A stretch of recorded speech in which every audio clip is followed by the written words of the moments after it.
Welcome back to the Adventures in Learning podcast. We have author James Ponti here.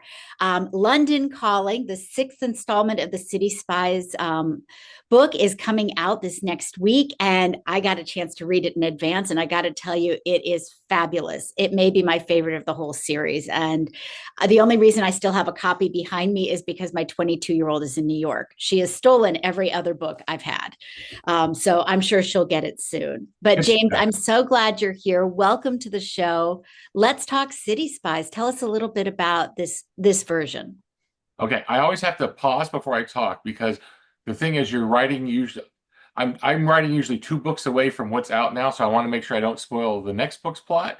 So this one, the idea is, um, it's the sixth book in the series, and there's some readers who've been around for 5 years following these stories, and there's some storylines that have been embedded and have a long arc throughout them. And I feel like, as kids get older and people get impatient, I owe it to them to resolve some of these longer storylines. So I kind of came into this book with the idea of we were going to answer all the big questions and ask some new ones to kind of kickstart the next phase of the series. And so, the three biggest questions that have been around, one is, what's the deal with Mother's wife, Clementine?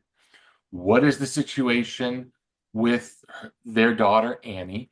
And will we ever catch up to Le Fantôme, the kind of evil genius behind Umbra at the heart of a lot of the wrongdoing in these books? And so I decided we want to do all of those things in this book. And the best way to kind of get it started was to put Annie in jeopardy, because Annie being in jeopardy affects all of those three, but more importantly, it affects our team. And it affects our team in different ways, especially with Cairo, because that's his sister. That's who he's been with his whole life. He is ready to lead the charge to save her. And I thought you wrapped up all of that beautifully. I promise I'm not going to spoil The anything. spoilers, yes. No spoilers, but you captured all of that. And you did it by taking us to Rome and to London.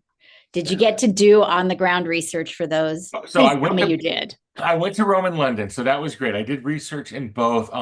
The story also goes to Istanbul at the beginning. There's a couple chapters in Istanbul, and I didn't get to go there, but I had a great friend who lives in Istanbul, so she handled all the research for me, and I just couldn't let anyone else handle the research in Rome and London. So I went there. I went to Rome before I wrote the book, so when I was going around there, I was looking for inspiration. And then I went to London while I was writing the book. And so I went and I visited all the key sites from the book. I found a tour guide and arranged for a special just for my wife and me, a tour of the espionage history of London. So we spent like 4 hours visiting all these locations around central London, Westminster, all that area.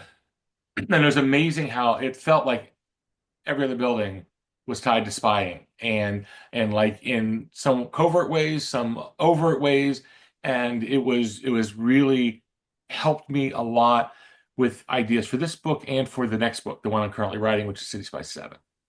Because I loved the tunnels. I loved the use of the underground and sort of pieces that I didn't realize about London. I've been several times. I was like, now I got to go back and see if I can check this stuff out. But it definitely came across as somebody who deeply knew the city and sort of. Well, I used to produce a show for the History Channel called Hands on History. And Hands on History was this following the evolution of things and how they're made, manufactured, or how they came to be. And I did about 30 to 40 episodes of that show, and we would do like talk about guitars, and we would go to the oldest guitar factory in America, and we would see how guitars were made. We'd go into a salt mine, we'd go into a coal mine, and it was a really interesting show to work on. Because I was the producer and the writer and often the director, I just picked things that I was interested in because I thought I'm like our viewers, so the more interested I am, the better the show will be. And so, like for instance, once we went into subway tunnels and we saw the master room that you're never allowed to see about how all the subways are controlled.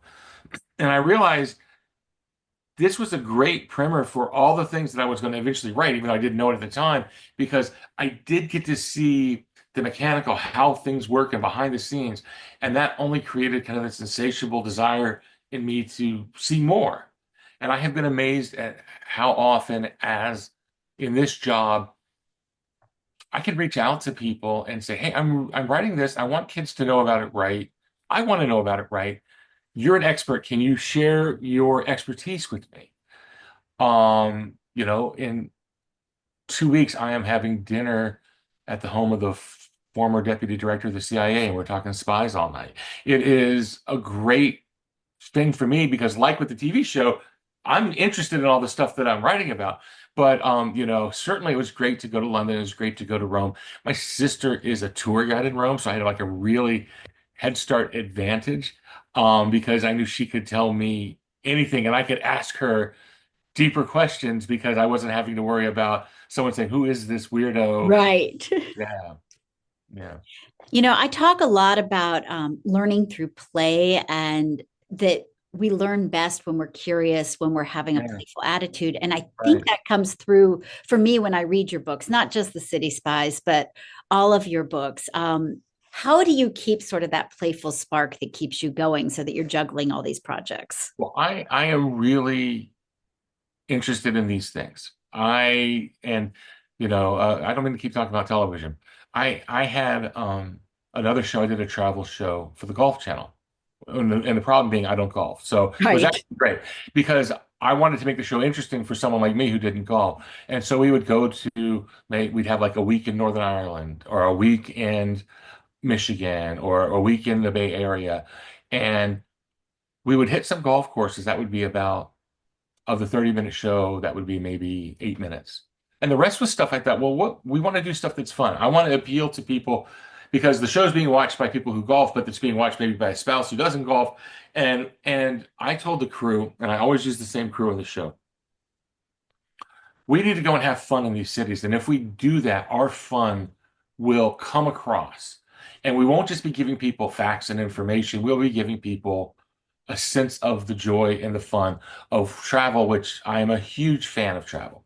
So I feel the same way about these books. I want them to be fun. When I was in Paris, I was in Paris researching the next book, at Thanksgiving. And my wife is not one to want to go into the catacombs, but I'm like, it really helped me to see better what they're like. And so we're down in the catacombs, and it is exciting and thrilling. And, we find interesting guides who tell us maybe off the beaten track parts of the stories, and that fun and playfulness is for me the greatest part of learning and living possible. And I really hope to put that on the page. I want readers to feel like I kind of feel like I've been to this place, or how many times I've had people reach out to me, parents saying like, "Oh, my family just went to Washington, or we went to one of the places that's in one of the book." And I was amazed at how my kids started telling me about things and wanting to show me things that I had never heard of. And I asked, "Well, why do you know this?" And they go, "Oh, I read about that in City Spies, or I read about that in Sherlock Society or Framed." And that thrills me because that's what I wanted to do whenever I go on trips with people. I said, "Oh, that's really neat, but did you know this?" Like you live near DC, right? Yeah. DC is filled with fun stuff. Like, why does the Washington Monument change color about a third of the way up? And it's like, okay, let's talk about that. And when you do that, you have a deeper appreciation and understanding other than just, oh, that's pretty. Oh, that's interesting. Check, check, check. And the real answer to the Washington Monument question is much better than what we used to tell the tourists when I was in college. We used to tell them that was the flood marker. But the history behind what actually happened is really interesting, to understand that there was a delay in time and, that they had to quarry from a different place. And so you've got different stones that are marking it. I mean, what a cool way to understand history. I have heard a story, and it's probably apocryphal, but gosh, I love it, about when they went to restart because it was so narrow inside, the way they constructed the scaffolding inside. Have you ever heard the story about that with a bird? No, tell That, this that, one. that, that the way it was like too high to shoot an arrow up. Like they needed to get rope on both sides, and it was too high to shoot an arrow up and have it come out on the other side.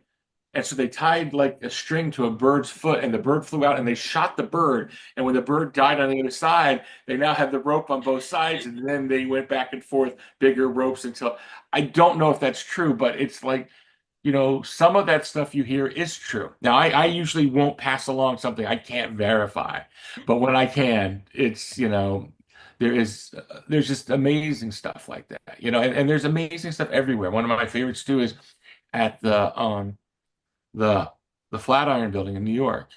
It's a very famous building. And I was doing research about it, and the elevator doesn't go to the top floor. It goes up to the second to the top floor, and then you have to get out and go down the hall and get in an elevator to go one more floor up. And it's because they changed the height of the building after they started building it, but they couldn't change the elevator shaft. And I thought, if I didn't, I would never have made that up. No, But now finding it is like, oh, what a great little twist for a story. absolutely. And those things are scattered everywhere, and it's just really fun for me to find. But it's important also for it not to be like a travel log or a list of facts. It's like you have to find ways for those things to service the plot and the characters, and that's when it becomes kind of fun. Absolutely. Now, I heard there's a movie version in the works for the City Spies series. Is that true? The MGM bought the rights, and now and Amazon bought MGM, and now so it's Amazon MGM, and they hired a producer, and the producers hired a writer, and they're working on scripts, and I will believe it when I see it. I don't mean that I have any doubt in them because they all are wonderful people, and I've actually met with all of them, and the executive from MGM is wonderful, but I just. That's not me. I write the book. So I'm going to keep writing the books, and I tell them anything I can do to help, let me know. I won't stay in your way. Anything exciting happens, you let me know. And so the different stages they've come along. So maybe that will happen. That would be fantastic if it did. But so fingers crossed that producer Aaron Ryder can pull this thing off. He's done some amazing movies in the past, so it's certainly not out of the realm of his abilities. Well, it would be super exciting for all the fans of City Spies if it happens. Well, I'll tell you a great story about it though, and this is my favorite part about this, and it would be so exciting if it happened. Normally, what happens is a producer or a writer will see a script, they'll like a book, they'll like it, they'll try to get the rights, and then when they secure the rights, they will try to get a studio involved.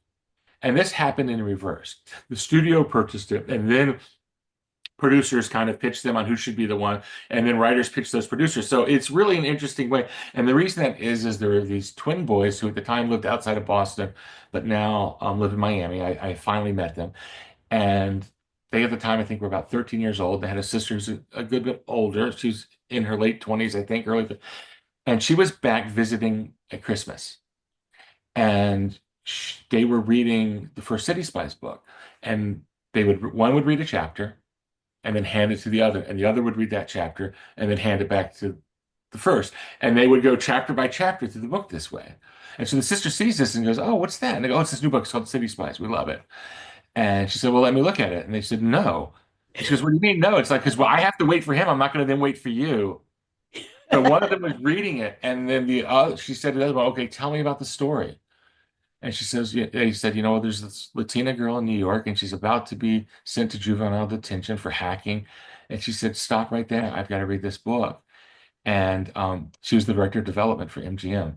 It just so happened to be. So the book, if it does become a movie, it will become a movie only because of twin 12-year-old boys who loved reading. And that, to me, is so much better than any other way that a book could become a movie. Oh, that is fabulous. That makes me really happy. Yeah. So, but again, I will believe it when I see it, Of course. but I wish them the best, and I have the best positive feelings, but I am not counting on anything. So,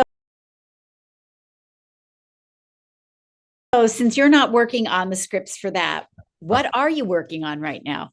So I thought so in 4 or 5 years ago, I left television to completely focus on writing books. And since I had been writing books on the side, I thought, okay, well, I have this full-time career in TV, plus I would write a book a year. Without the TV, I'll now write 2 books a year. That can't be hard. It is so much harder than I thought it would be. So every February, I have a new City Spies book and every September I have a new Sherlock Society book, and I just bounce back and forth. And with promotions and tours and other stuff, it is so. For instance, in the last couple weeks, I have been doing the final rewrites in Sherlock Society 2. I have been doing the bulk of the manuscript writing on City Spies 7. I went to Miami for a couple of days to look for ideas for Sherlock Society 3, and I have done all the promotions and the interviews and the getting ready and the presentation stuff for the release of City Spies 6 London Calling. So I've got 4 books bouncing in my head, and I don't know why I thought this would be easier. This is incredibly hard, but it is incredibly fun. And so I'm doing all those things right now, and you know, trying to watch TV with my wife, watch British mysteries at night. So that's my days. I love it. Well, we're going to give you a moment to rest your head from all the Okay. City Spy stuff. We're going to Okay. make a turn, and I'm going to give you some Uh-oh. fill in the blank things. Okay, fill in the blank. This is terrifying. All right. A good spy needs Confidence. I think that and this is true of life. What a good spy needs is what most of us need, I think. A good spy needs confidence to go through life without people questioning, because it's when they question that his story or her story falls apart. So a good spy needs confidence, and we need confidence. I think, as we go through our lives and we do our things, every now and then I have this friend, Karina Glazer, who writes the Vanderbeekers books and other great books. And, I wrote her yesterday, and I think, how is it that I can read something I write and really like it, and 10 minutes later I can think it's the worst thing ever written, and I just don't know. And we both were boosting each other's confidence, her more than mine. She was in a good spot at the time. But it's like, even 13, 14 books in, I still find myself like, oh, can I do this? And so, yeah, that would be my first step. This was supposed to be a short answer. I just gave Nope, you a long that's answer. I okay. Fill them apologize. in. Next time If I'll do shorter. I'll do shorter. if you could be a city spy, your secret skill would be Coming up with backstories. I am terrible in the field. I cannot handle the pressure. I could not handle the danger. I think I can come up with good storylines and backstories, and hopefully, because that's what I do. And I would like to think I would learn how to be a code breaker, but I am terrible at it. I'm good with crossword puzzles. I'm good with those kinds of word puzzles. But when I see actual code stuff, I don't. But I would like to train and get better at that. a good mystery has A good mystery has surprise. A good mystery lets you know the elements, presents them fairly, but still manages to catch you off guard a little bit and surprise you with how they come together. next stop for the city spies is Okay, so well, that I do know because I am writing that one. In the next book, you could just, if you follow my Facebook and social and all like that and see where I travel, that's usually a good hint. So in the last year, I was in London, Amsterdam, Paris, and Rome, and all of those will play key roles for the City Spies. excellent. To be a renegade of middle grade Means that not only do you love Kidlit and what that community means to the readers, but you love the other people who do it and value more than anything being a member of the Kidlit community. this one came from a very special person. Okay. I make my hair silky smooth by. Yes, no. So I saw online you asked, what's a good question for James Ponti? And I wrote, no one ever asked me that because I don't have any, but I used to tell that joke actually. I used to use it in high school and college. I would say, and my rule has always been I never, ever, ever let a hair dryer near my hair. So my hair has air dried for 58 years. I figured that like my wife sometimes will joke, like she's in or somewhere, and I get behind her and she'll shoot me with it, and it's like the Wicked Witch of the West and water. I'm like, no, not the hair. So my rule is no hair dryers, but The other rule would maybe if I used a hairdryer, I would still have hair. So we will see. Favorite memento from a City Spies book? Like a physical thing that I actually have. Yeah, Okay, well, we'll go with one on the wall there. Um, it's not just a City Spies book. The I don't know how to like that picture right there. So it is a picture of and I can send you a link to it. great. It is a picture of the characters from City Spies, Sherlock Society, and the Framed books. Framed has new covers coming out this year, and all of the covers of those books were done by an artist named Yao Yao Malvanes. And I wrote to Yao Yao, and I said, you know, I would like to hire you to do a picture of all the characters on a bookshelf. And she did an amazing job. And I just like the idea of them coming out of the pages or going on adventure into the pages, but seeing these characters from different books together just makes me smile. I love that. And I could imagine a world where they all were together. All right, Yes. two more. Yeah. Books are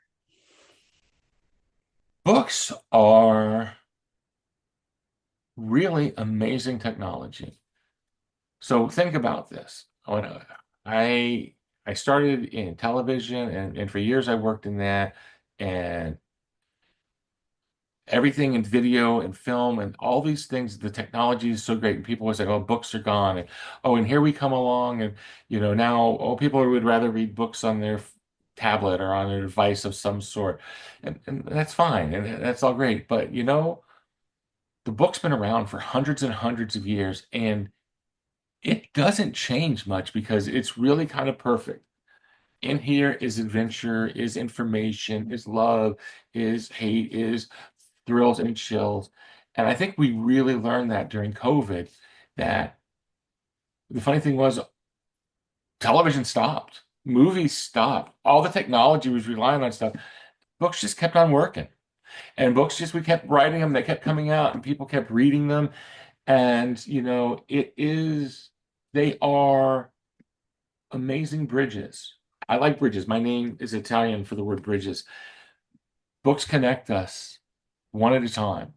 You know, I get to write a book here in this office in Orlando, Florida, in my house. Some kid somewhere in Alberta or Idaho or California or Ohio is going to read that. And I'm never going to meet that kid. But we are going to be connected with these ideas of these things that I will have shared my deepest secrets with that kid. So books are just amazing. I love that. All right. You should have asked me. You should have well, my go-to, you asked me about my silky soft hair. You okay, you should have asked me what's upside down about writing books. And this is what I think it is. I go to a school and I get treated like, oh, wow, this he's the writer. Or I go to a library conference and I get treated like, you know, oh, thank you so much for what you do. And it's like, it's the opposite. You know, no, thank you. It's the you're the amazing ones, right? You know, you read the books and you bring them to life and you think about them and librarians spend so much time on them and you do a podcast about them. All these people, you know, it is just amazing how reversed it is that I get the appreciation of people who I truly appreciate. And and I remind myself that in those instances when I am somewhere and, you know, kids are excited, maybe, you know, and a group of them will have read my book, we'll have a book club and they'll be talking about it and they'll really be into it. And I appreciate that. And they'll talk about, oh, your books are so great because of this. And I truly appreciate that. But I know it's not about my books. It's just that I'm there as the representative of all books. That what they are really saying is not you're great, it's that books are great. And I just want to say back to them, you are absolutely right. They are amazing. And I just am honored to be part of the equation. That's wonderful. And I was thinking as you were talking about when you were launching Sherlock Society and you were in Virginia, there were a couple of kids who were dressed up like Sherlock Holmes. And I was just thinking about how powerful that experience was because they had drug all of their other friends to Barnes and Noble to be able to Yeah, hear you and share in that experience. And that's powerful. it is, and I'm touched, and I love it, and I'm grateful. But it isn't about me, and it isn't about Sherlock Holmes. It's about this was the chance to connect. I'm a big baseball fan, and I'm a fan of the Red Sox, and I love the players on the Red Sox. But whoever they were, I would love them. Yes. And some of them that transcends, and like the team will trade them. I'm like, no, I'm still forever, all my life, a Mookie Betts fan. But it's the institutions that we love. And Yeah. the people who embody that, we love them too. But it's the institutions that really kind of matter. And I feel like, you mentioned the Renegades of middle grade. I have all these friends in writing, and I feel like, you know, we're the diplomats of the representatives of what books are all about, and it's up to us to represent that well and not do things we're embarrassed about, or not do silly things, or not do look at me things, but always the look at books thing. How do we make it through the noise right now of the people who are afraid of books and don't want us to share sort of the beauty that we're creating, especially in middle grade? It is, there's not a commissioner of books to lead the charge. There's not a general. There are amazing authors like a Jason Riddles or someone who really is a leader. And we can look at, and Jason will say stuff, and we'll get on board with, and he's a good ultimate representative. If I'm among the ambassadors, Jason's like a president or a prime minister or something like that. And there are others, Kate DiCamillo. I mean, we could list. I don't Yeah. want to pick favorites even, but we know who these amazing people are. And so there's stuff that, but ultimately, what all of us on our side, and I talk about this. I talk about this with my agent, with my editor, with other writers. It's like, the thing that I do is write books, and so I will just write harder, write better, and be open. That I'm always amazed at how much of the mail I get comes from both sides of the political spectrum. And the mail isn't political, but there are coded words in them. Right. You can tell, okay, but this person is connecting with this in this way. Music is that way. Music is that way in a more universal thing. You can have a Bruce Springsteen concert, and there are Republican leaders and Democrat leaders in the front row screaming, right? The music touches them in ways that connects them. And I feel like that's what we can do. Bridges, books are bridges. So, there are ways to aggressively fight book banning, exclusionary stuff, and that's important. And it's important to speak up and say, no, this I think is important. But ultimately, the thing that is going to be the best thing for me and my friends to do is I'm going to keep writing books. I'm going to keep trying to help other authors. That includes authors who I know and authors who I don't know, but certainly authors who maybe someone is trying to keep from being heard, and say, no, this book is great. The whole idea of Renegades was, and we haven't done much with it lately, and actually we're talking about, okay, we need to reinvigorate this, is like, if you like my book, you'll like their book. Right. If you like their book, you'll like my book. And books have more to them because getting people to read is the first step to getting past many of our problems. Agreed. Reading gives you information, it gives you empathy, it gives you enjoyment, and it has so many wonderful things that are inherent within it. So I think the thing is, part of it is to keep doing what we're doing. And on our side, we need to look out for each other, and we need to make sure, hey, have you heard of this person? And oh, or even more, it's like, wait, you heard someone say this about this person. I can tell you that's not true. So why don't we talk about this book for a moment? And I have some platforms where I get to talk about books, and then others where through social media you can try to share stuff. But a lot of that becomes echo chamber. It Right. the most important thing about, kids reading is good for the future. So we need to keep giving them things to read. Absolutely. Awesome. So City Spies comes out in the next week or Can't so. wait. You're going to be traveling, and I'm going to post the tour dates. So if Okay. people would like to connect with you, they'll be able to. And I can't wait to talk to you when the next Sherlock Society comes out. Well, I can't, and that one's written, so I'm glad. So I'm in good shape with that one. It's when if I can't wait for us to talk when the next City Spice comes out because then I will finish the one that I'm struggling with at the moment. So that'll be Well, great. excellent. Well, we will definitely be talking again. James, thank you for being here, and thank you for being a bridge to readers everywhere. Oh, thank you so very much. You take care. Take care.